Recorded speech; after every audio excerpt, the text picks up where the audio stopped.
Lines in which we said Britain says the war in Libya is going to cost taxpayers there about $415 million. Let's find out the reaction.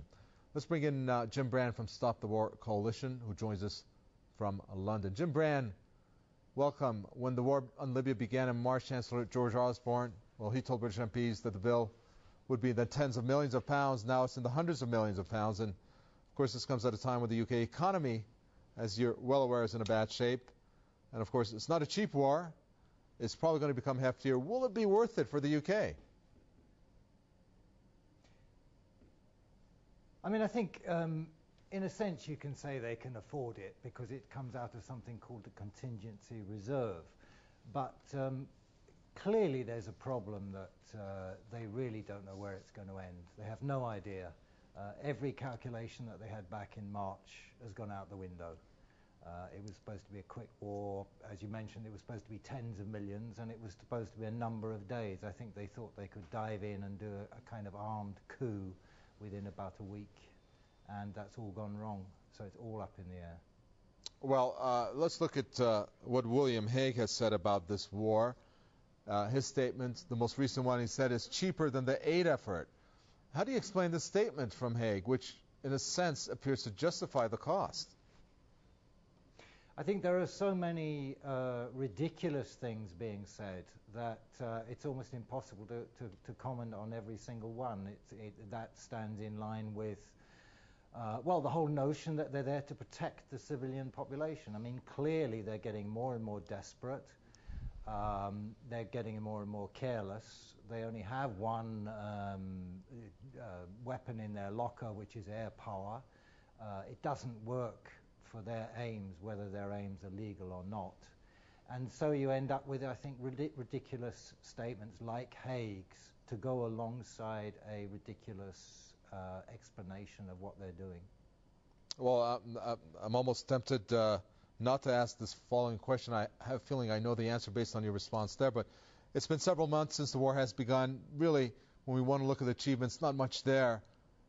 Well, we can see a rift has developed among NATO members over how the war is going to continue. Overall, how do you see, Jim Brann, the NATO response to the Libyan revolution?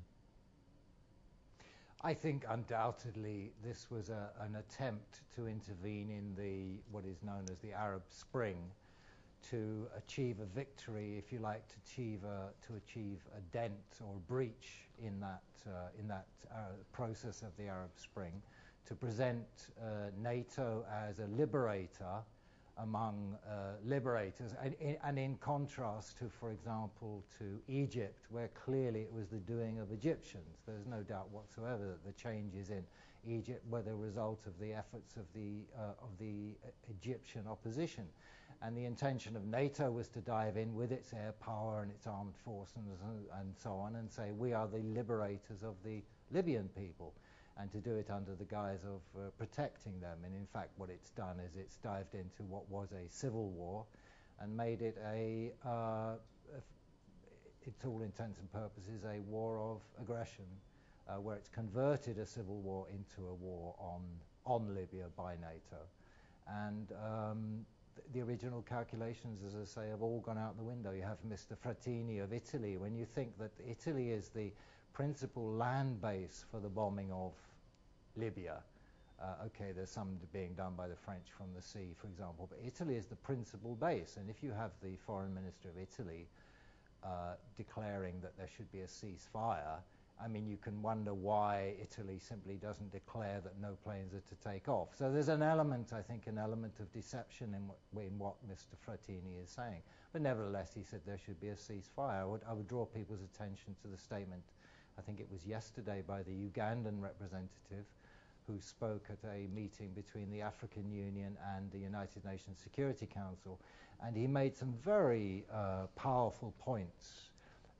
But above all, he spoke about the sidelining of the African Union in the whole process. He spoke about the illegality of the NATO operation. Right. He spoke about the return of colonialism. Okay, well, thank you very much. We appreciate that. Jim Brann there from Stop the War Coalition with his statements from London.